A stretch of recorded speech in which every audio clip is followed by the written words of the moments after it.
हामी जुन भागलाई मुटु भन्छौँ जेनरली हाम्रो पब्लिकले जुन भागलाई मुटु भन्छ त्यो चाहिँ यहाँनेरि हुन्छ यो भागलाई मुटु भन्छौँ हामीले खास त मुटु यहाँ हुँदैन मुटु त यहाँ हुन्छ हैन तर मुटुको दुखाइ होस् चाहे ग्यास्ट्राइटिसको दुखाइ होस् स्टार्टिङ चाहिँ सेन्टरमा हुन्छ स्टार्टिङ चाहिँ सेन्टर हुन्छ झुकिन्छ यो एकदम इम्पोर्टेन्ट कुरा हो झुकिन्छ है यसकारणले ग्यास्ट्रिक हो भनेर बस्नु भएन ग्यास्ट्रिक हो भने मुटुको दुखाइ होइन भनेर प्रमाणित गर्नु पर्यो अब ग्यास्ट्रिकको दुखाइ चाहिँ यहाँ दुख्यो सँगसँगै अमिलो पानी आयो यो दुखाइ पछाडिपट्टि ढाडतिर पनि गयो त्यस्तो भने ग्यास्ट्रिकको दुखाइ हुन्छ पछाडिकोपट्टि गयो अमिलो पानी आयो यहाँ दुख्यो अथवा कहिलेकाहीँ पुरा पेट दुख्यो आन्द्रै फुटेर ग्यास्ट्रिक फुटेर पुरा पेट दुख्यो सँगसँगै दिशामा रगत गएको छ या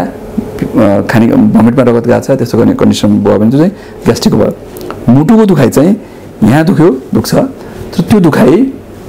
यतापट्टि जतिर जान सक्छ माथितिर जान सक्छ यतापट्टि लेफ्ट सोल्डरतिर जान सक्छ यो हाततिर जान सक्छ ग्यास्ट्रिकको दुखाइ चाहिँ पोल्ने खालको हुन्छ यो दुखाइ चाहिँ अलिकति एकदम बाँधे जस्तो खालको हुन्छ हैन सँगसँगै स्यास्या हुने पसिना आउने